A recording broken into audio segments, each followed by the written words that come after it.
राजस्थान लोक सेवा आयोग द्वारा 1015 पदों के लिए करवाई जा रही सब इंस्पेक्टर भर्ती को लेकर के तैयारियां सब कुछ पूरी हो चुकी हैं। अभ्यर्थी परीक्षा देने के लिए भी निकल चुके हैं अपने अपने सेंटर के लिए।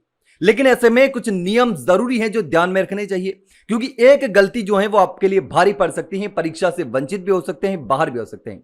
इसलिए छोटी छोटी चीजें जो हैं वो और नियम जो है वो जानना जरूरी है, उनका ध्यान रखना जरूरी है। तो कौन कौन से नियम हैं, क्या क्या चीजें ध्यान में रखनी है वो भी जरूरी है, क्योंकि इस परीक्षा में 7,70,000 से ज्यादा अभ्यर्थी शामिल हो रहे हैं और 700 से ज्यादा कुछ अभ्यर्थी हैं वो ओवरेज वाले अभ्यर्थी भी शामिल हो रहे हैं।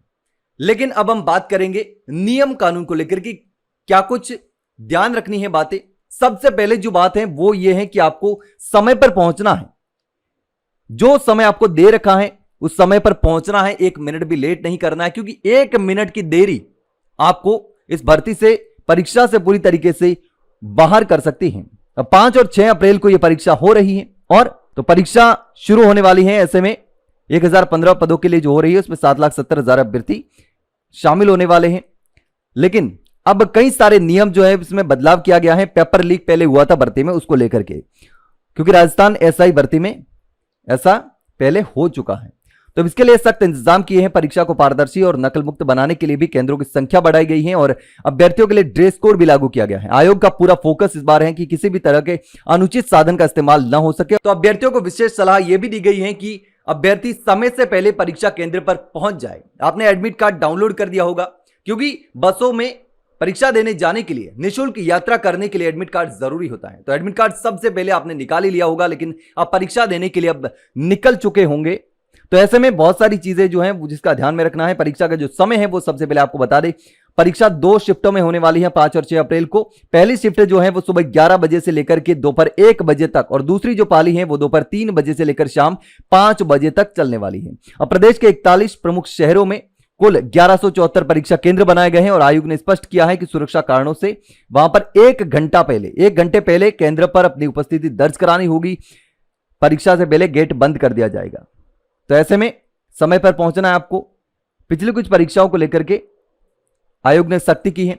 और इसके साथ ही अगर ड्रेस कोड की बात करें, ड्रेस कोड को लेकर भी सख्ती बरती गई है। अब अभ्यर्थियों को आधी आस्तीन की शर्ट या फिर टी शर्ट पहननी होगी, नीचे पायजामा या साधारण पैंट पहन सकते हैं। उसके अलावा पैरों में केवल हवाई चप्पल या फिर स्लीपर की अनुमति होगी, यानी कि आपको जूते या इस प्रकार की चीजें पहन के नहीं जाना है। आपको सामान्य स्लीपर पहन के जाना है। टी शर्ट और लोअर में आप जा सकते हैं, स्लीपर पहन के जाना है, क्योंकि वहां पर चेकिंग होगी और चेकिंग में अगर आपके पास मेटल मिलता है, कोई चीज मिलती है, तो आपको वहां पर परेशानी का सामना करना पड़ सकता है।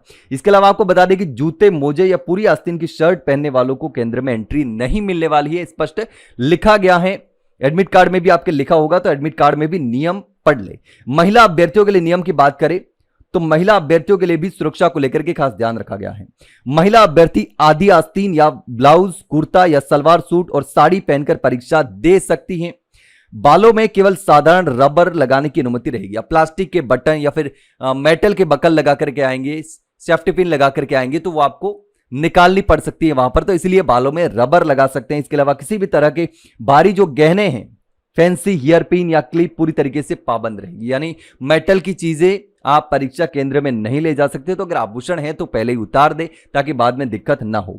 महिलाओं को भी पैरों में साधारण चप्पल ही पहननी होगी, यानी कि अगर महिला अभ्यर्थी है उसको भी पैरों में चप्पल साधारण पहननी होगी। जूते, सॉक्स वगैरह अलाउड नहीं है। इसके अलावा परीक्षा केंद्र के लिए अभ्यर्थियों को एडमिट कार्ड तो युक्त जो पहचान पत्र है वो लाना होगा, जैसे कि आधार कार्ड, वोटर आईडी या फिर ड्राइविंग लाइसेंस आपके पास होना चाहिए। अगर नहीं है तो अब इससे ले ले, अरेंज कर ले परीक्षा देने पहुंचने से पहले।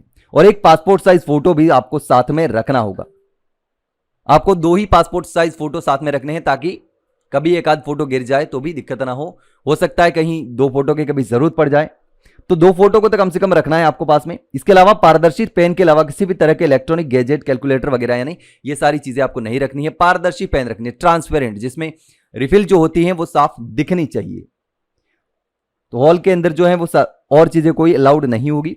तो आयोग ने परीक्षार्थियों से भी अपील की है कि किसी तरह के अफवाह पर ध्यान न दे और केवल आधिकारिक वेबसाइट पर दी गई जानकारी पर ही फोकस करें। और आपका जो एडमिट कार्ड है उस एडमिट कार्ड में भी सारी जो गाइडलाइन है वो लिखी होती है। आप जींस पहन के चले जाएंगे तो भी आपको दिक्कत हो सकती है, मेटल के बटन हो सकते हैं तो आपको उतारना पड़ सकता है, आपको शर्ट भी उतारना पड़ सकता है अगर आपके शर्ट में मेटल के बटन है। तो सिंपल कपड़े पहन के जाए, स्लीपर पहन के जाए, आपके डॉक्यूमेंट है वो साथ में लेके जाए, आईडी प्रूफ लेके जाए, फोटो लेके जाए, एडमिट कार्ड है उसके साथ में।